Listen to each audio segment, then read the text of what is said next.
ಒಕ್ಕಲಿಗ ಸಮುದಾಯದ ಮಠಾಧಿಪತಿಗಳು ಮಾತನಾಡ್ಲಿಕ್ಕೆ ಪ್ರಾರಂಭ ಮಾಡಿದ ಮೇಲೇನೆ ನಾವು ಬಂದಿದ್ದು. ಇಲ್ಲೇ ಹೋದ್ರೆ ಅಹಿಂದ ಮುಖಂಡರು ಯಾರು ಕೂಡ ಮಠಾಧಿಪತಿಗಳು ಯಾರು ಮಾತನಾಡ್ತಿರ್ಲಿಲ್ಲ. ಮಾತು ಪ್ರಾರಂಭವಾಗಿದ್ದೇ ಒಕ್ಕಲಿಗರ ಕಡೆಯಿಂದ ಅನ್ನೋ ಅಪವಾದ ಕೆಲವರು ವಹಿಸ್ತಿದ್ದಾರೆ.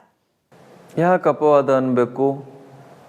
ಒಂದು ದೊಡ್ಡ ಸಮುದಾಯ, ಬಹಳ ಸಮುದಾಯಗಳ ಸಮೂಹದ ಹಿನ್ನೆಲೆ ಇರತಕ್ಕಂಥ ಒಂದು ದೊಡ್ಡ ಸಮುದಾಯ, ತಳವರ್ಗಗಳನ್ನು ಮುಖ್ಯವಾಹಿನಿಗೆ ತರಬೇಕು ಅಂತೇಳಿ ಬಯಸುವಂಥ ಒಂದು ಸಮುದಾಯ. ಆ ಸಮುದಾಯದ ಮತ್ತು ಆ ಸಮೂಹದ ಶ್ರೀಸಾಮಾನ್ಯರು ಅವ್ರ ಹತ್ರ ಅಹವಾಲು ತಗೊಂಡು ಹೋಗಿರ್ತಾರೆ. ಹಾಗಾಗಿ ಬೇರೆ ಪೂಜ್ಯರು ಕೂಡ ಈ ಸಮುದಾಯದ ಹಿನ್ನೆಲೆಯನ್ನು ಬಂದಿರುವಂಥ ಒಬ್ಬ ನಾಯಕ ಮುಖ್ಯಮಂತ್ರಿ ಆಗಲಿ ಅಂತೇಳಿ ಅಪೇಕ್ಷೆ ಪಡ್ತಾರೆ. ಏನು ತಪ್ಪು? ನಿಮಗೆ ಗೊತ್ತೇ ಇದೆ, ಈ ಜಾತಿ ಗಣತಿ ಅಂದರೆ ಸಾಮಾಜಿಕ ಆರ್ಥಿಕ ಶೈಕ್ಷಣಿಕ ಸಮೀಕ್ಷೆ ಹೆಸರಲ್ಲಿ ನಡೀತಾ ಇರುವ ಪಾಪ್ಯುಲರ್ಲಿ ಕಾಲ್ಡ್ ಅಸ್ ಜಾತಿ ಗಣತಿ, ಇದಕ್ಕೆ ಒಕ್ಕಲಿಗ ಸಮುದಾಯದ್ದು ವಿರೋಧ ಆಯಿತು. ಕಾಂತರಾಜು ವರದಿಯನ್ನು ಅನುಷ್ಠಾನಕ್ಕೆ ತರೋ ವಿಚಾರಕ್ಕೆ ಸಂಬಂಧಪಟ್ಟಂತೆ ಈಗ ಮರು ಸಮೀಕ್ಷೆ ಆಗ್ತಾ ಇದೆ. ಅಹಿಂದ ವರ್ಗದ ಪ್ರಮುಖರು ಏನು ಹೇಳ್ತಿರೋದು, ಸಿದ್ದರಾಮಯ್ಯನವ್ರು ಇದ್ರೆ ಮಾತ್ರ ಅದು ಟೇಬಲ್ ಆಗ್ಲಿಕ್ಕೆ ಸಾಧ್ಯ. ಡಿ.ಕೆ. ಶಿವಕುಮಾರ್ ಅವರಿಗೆ ಪ್ರಬಲವಾದ ವಿರೋಧ ಇದೆ ಈ ಸಮೀಕ್ಷೆ ವಿಚಾರದಲ್ಲಿ. ಹೀಗಾಗಿ ಆ ಸಮೀಕ್ಷೆಗೋಸ್ಕರನಾದ್ರೂ ಮುಂದಿನ ದಿನಗಳಲ್ಲಿ ಮೀಸಲಾತಿ ಸ್ಥಾನಮಾನಕ್ಕೋಸ್ಕರನಾದ್ರೂ ಸಿದ್ದರಾಮಯ್ಯನವ್ರು ಮುಂದುವರಿಬೇಕು ಅನ್ನೋ ವಾದ ಕೂಡ ಕೇಳೋಕ್ ಸಿಗ್ತಾ ಇದೆ. ಶಿವಕುಮಾರ್ ಒಂದು ಸಮುದಾಯದ ನಾಯಕ ಆದ್ರೆ ಆ ಥರ ಯೋಚನೆ ಮಾಡ್ಬೇಕಮ್ಮ ನೀವು. ಆದ್ರೆ ಶಿವಕುಮಾರ್ ಕೂಡ ಎಲ್ಲ ವರ್ಗದ ನಾಯಕರಾಗಿ ಹೊರಹೊಮ್ಮಿರೋದ್ರಿಂದ ಯಾವ ವರ್ಗಕ್ಕೂ ಅನ್ಯಾಯ ಮಾಡುವಂಥ ಉದ್ದೇಶ ಶಿವಕುಮಾರ್ ಅವರ ಮನಸ್ಸಿನಲ್ಲಿ ಕೂಡ ಇರೋದಿಲ್ಲ. ಅವರು ಸಿದ್ದರಾಮಯ್ಯನವರು ಏನು ಪಾತ್ರ ವಹಿಸ್ತಾರೆ, ಇವತ್ತು ಹಿಂದುಳಿದ, ದಲಿತ, ಅಲ್ಪಸಂಖ್ಯಾತ ವರ್ಗಗಳಿಗೆ ನ್ಯಾಯ ಕೊಡಬೇಕು ಅಂತೇಳಿ ಅವರ ಮಾರ್ಗದರ್ಶನದಲ್ಲೇ, ಅವರ ನೇತೃತ್ವದಲ್ಲೇ ಇವರು ಆ ಸಮುದಾಯಗಳಿಗೆ, ಆ ವರ್ಗಗಳಿಗೆ ನ್ಯಾಯ ಒದಗಿಸ್ಲಿಕ್ಕೆ ಸಾಧ್ಯ ಇದೆ. ಆದರೆ ಕಾಂತರಾಜು ವರದಿ ವಿಚಾರ ಬಂದಾಗ ಡಿ.ಕೆ. ಶಿವಕುಮಾರ್ ಅವರು ಕೂಡ ಸಹಿ ಹಾಕಿದ್ರು. ಒಕ್ಕಲಿಗ ಸಮುದಾಯದವರೆಲ್ಲ ಸೇರಿ ಇದರ ವಿರುದ್ಧವಾಗಿ ನಿರ್ಣಯ ಕೈಗೊಂಡಾಗ ಸಹಿ ಹಾಕಿದವರಲ್ಲಿ ಡಿ.ಕೆ. ಶಿವಕುಮಾರ್ ಅವರು ಕೂಡ ಇದ್ರು. ಇದೇನೇ ಅಹಿಂದ ವರ್ಗಕ್ಕೆ ಕೆಂಗಣಿ ಗುರಿ ಆಯ್ತಾ ಅಂತ ಹೇಳಿ ನೋಡಿ, ಯಾವುದೇ ಒಂದು ಜಾತಿ ಗಣತಿ ಆದಾಗ ಒಂದು ಡಿಕೇಡ್ ಒಳಗೆ ಅದನ್ನು ಮಂಡಿಸಿ ಅದನ್ನು ಅನುಮೋದನೆ ಪಡಿಬೇಕಾಗಿರುವಂಥದ್ದು ಆಯಾ ಸರ್ಕಾರ ಮತ್ತು ಆಯೋಗದ ಕರ್ತವ್ಯ. ಒಂದು ಡಿಕೇಡ್ ಮೀರಿದ ಮೇಲೆ ಆ ವರದಿಗೆ ಬೆಲೆ ಇರೋದಿಲ್ಲ. ಇದು ಕಾನೂನಾತ್ಮಕವಾಗಿ ಎಲ್ಲರಿಗೂ ಗೊತ್ತಿರುವಂಥ ವಿಷಯನೇ.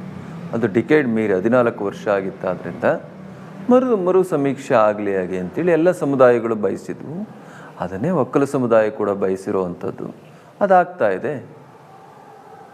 ಈ ಮರು ಸಮೀಕ್ಷೆಯ ಬಗ್ಗೆ ಸಮುದಾಯದ ಆಶೋತ್ತರಗಳು ಏನಿದೆ ಸ್ವಾಮೀಜಿ? ನೀವು ಕೂಡ ಸಮುದಾಯದ ಅನೇಕರನ್ನ ಭೇಟಿ ಆಗ್ತಿರ್ತೀರಿ, ನಿಮ್ಮನ್ನು ಬಂದು ಕಾಣ್ತಿರ್ತಾರೆ, ಅವರ ಅಭಿಪ್ರಾಯಗಳನ್ನು ಮಂಡಿಸ್ತಾ ಇರ್ತಾರೆ. ಈಗ ಕಾಂಗ್ರೆಸ್ ಸರ್ಕಾರ ನಡೆಸ್ತಾ ಇರುವ ಮರು ಸಮೀಕ್ಷೆ ಬಗ್ಗೆ ಒಕ್ಕಲಿಗ ಸಮುದಾಯಕ್ಕೆ ಏನು ನಿರೀಕ್ಷೆಗಳಿದೆ ಅಂತ ಹೇಳಿ? ನೋಡಿ, ಹಿಂದುಳಿದ ವರ್ಗ ಅಂತ ಅಂದ ತಕ್ಷಣವೇ ಕೆಲವೇ ಜಾತಿಗಳು ಮುನ್ನೆಲೆಗೆ ಬರುವಂಥದ್ದಾಗಬಾರ್ದು. ಹಿಂದುಳಿದ ವರ್ಗ ಆಗಿ ಅಂತ ಹೇಳಿದ್ರೆ ಅಕ್ಕಿಪಿಕ್ಕಿ ಜನಾಂಗಗಳಿದ್ದಾವೆ, ಇವತ್ತು ಮೈಕ್ರೋ ಮೈನಾರಿಟಿ ಕಮ್ಯುನಿಟಿಗಳಿದ್ದಾವೆ. ಅವರು ಮುಖ್ಯವಾಹಿನಿಗೆ ಯಾವತ್ತೂ ಗುರುತಿಸ್ಕೊಳ್ಲಿಕ್ಕೆ ಆಗದೇ ಇರುವಂಥ ಸಣ್ಣ ಸಣ್ಣ ಸಮುದಾಯಗಳಿದ್ದಾವೆ.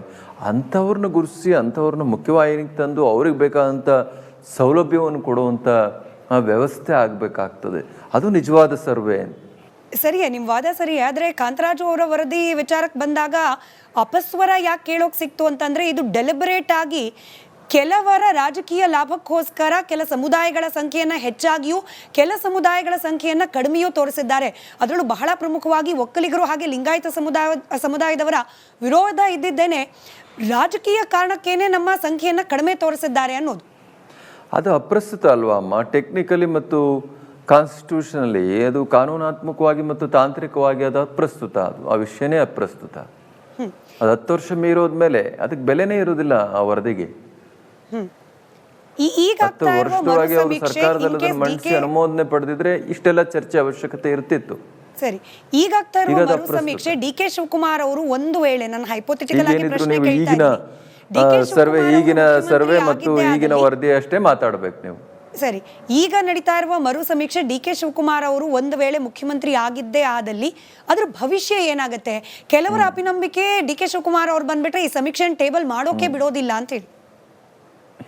ಇನ್ನೂ ಉಜ್ವಲವಾಗಿರುತ್ತೆ. ಸಿದ್ದರಾಮಯ್ಯನವರ ಮಾರ್ಗದರ್ಶನ ತಗೊಂಡು ಇನ್ನೂ ಯಾವ್ಯಾವ ಸಮುದಾಯಗಳಿಗೆ ಅನಾನುಕೂಲಗಳಿದ್ದಾವೆ, ನೋವುಗಳಿದ್ದಾವೆ, ಅವ್ರಿಗೆ ಬೇಕಾದಂಥ ಸೌಲಭ್ಯಗಳು ಅವ್ರಿಗೆ ಸಿಗ್ತಾ ಇಲ್ಲ, ರಿಸರ್ವೇಷನ್ನಲ್ಲಿ ಸ್ಥಾನನೇ ಪಡೆದೇ ಇರುವಂಥ ಅನೇಕ ಮೂಲಭೂತ ಸೌಲಭ್ಯಗಳಿಂದ ವಂಚಿತವಾಗಿರುವಂಥ ನೂರಾರು ಸಮುದಾಯಗಳಿದ್ದಾವೆ, ಅವಕ್ಕೂ ಕೂಡ ನ್ಯಾಯ ಸಿಗುತ್ತೆ ಅಷ್ಟೇ. ಮುಖ್ಯಮಂತ್ರಿ ಅಂದರೆ ಒಕ್ಕಲಿಗರಿಗೂ ಲಿಂಗಾಯತರಿಗೂ ಆಗೋದಲ್ವಲ್ಲಮ್ಮ. ಅದು ಇಡೀ ನಾಡಿಗೆ ಮುಖ್ಯಮಂತ್ರಿ ಆಗುವಂಥದ್ದು. ಅದರಿಂದ ಅವ್ರ ಮೇಲೆ ಗುರುತರವಾದ ಜವಾಬ್ದಾರಿಗಳಿರ್ತವೆ. ಅವರು ಅತ್ಯಂತ ನಿಷ್ಠೆಯಿಂದ ಪ್ರಾಮಾಣಿಕತೆಯಿಂದ ಎಲ್ಲವನ್ನೂ ಪರಿಗಣಿಸಿ ಸಿದ್ದರಾಮಯ್ಯರವರಂಥ ಬೇಕಾದಷ್ಟು ಮೇಧಾವಿಗಳನ್ನು ಸಲಹೆ ಮಾರ್ಗದರ್ಶನ ಪಡೆದೇನೆ ಅವರು ಮುಂದುವರಿಬೇಕಾಗ್ತದೆ. ಅವರಿಗೆ ಸೌಲಭ್ಯಗಳನ್ನ ಕೊಡಬೇಕಾಗ್ತದೆ, ಅವರಿಗೆ ರಿಸರ್ವೇಷನ್ಸ್ ಕೊಡಬೇಕಾಗ್ತದೆ. ಡಿ ಕೆ ಶಿವಕುಮಾರ್ ಅವರು ವೈಯಕ್ತಿಕವಾಗಿ ನೀವು ಗಮನಿಸಿದಂತೆ ಎಲ್ಲ ಸಮುದಾಯದ ಜನರ ಹಿತವನ್ನ ಕಾಪಾಡುವಲ್ಲಿ, ಹಿತ ಕಾಪಾಡ್ತಾರೆ ಅನ್ನೋ ವಿಶ್ವಾಸ ಗಳಿಸುವಲ್ಲಿ ಯಶಸ್ವಿ ಆಗಿದ್ದಾರಾ ಅಂತ ಹೇಳಿ, ಎಲ್ಲ ಸಮುದಾಯದವರೆಗೂ ಕೂಡ ಡಿ ಕೆ ಶಿವಕುಮಾರ್ ಅವರನ್ನ ನಮ್ಮ ನಾಯಕ ಅಂತ ಒಪ್ಪಿಕೊಳ್ಳುವಂತಹ ಪರಿಸ್ಥಿತಿ ನಿರ್ಮಾಣ ಆಗಿದೆಯಾ ಈಗ? ನಾನು ಮೊದಲೇ ಹೇಳಿದೆ, ನೀವು ಅದನ್ನು ಅರ್ಥ ಮಾಡ್ಕೊಂಡ್ರಿ ಅಂತೇಳಿ ನಾನು ಭಾವನೆ ಮಾಡ್ತೇನೆ.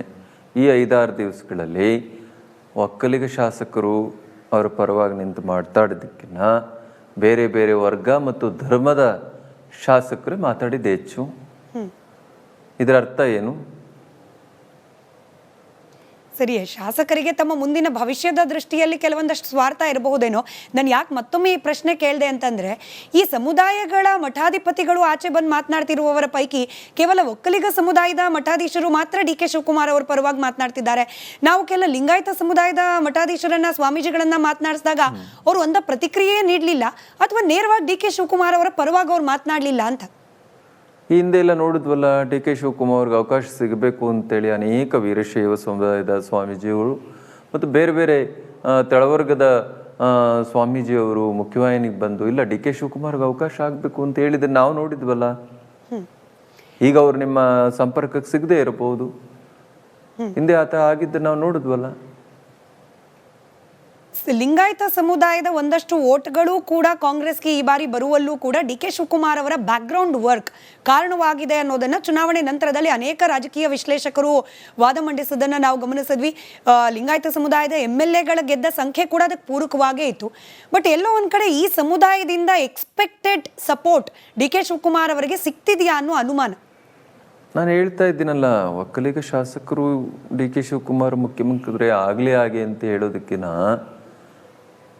ಬೇರೆ ಬೇರೆ ನೀವು ಹೇಳದಂಥ ಹಿಂದುಳಿದ ವರ್ಗದ ಅಲ್ಪಸಂಖ್ಯಾತ ಮತ್ತು ದಲಿತ ಶಾಸಕರು ಮುಂದೆ ಬಂದು, ಅದು ಎಲ್ಲ ಥರದ ವರ್ಗಗಳು, ಅವರಲ್ಲಿರುವಂಥ ಉಪವರ್ಗಗಳು ಮುಂದೆ ಬಂದು, ಆ ಶಾಸಕರು ಮುಂದೆ ಬಂದು ಹೇಳ್ತಾ ಇರೋದು ಹೆಚ್ಚಲ್ಲ. ನೀವು ಗಮನಿಸ್ತಾ ಇದ್ದೀರಾ? ಸರಿ, ಆದ್ರೆ MB ಪಾಟೀಲ್ರು ಮೌನ ಶರಣಾಗಿದ್ದಾರೆ.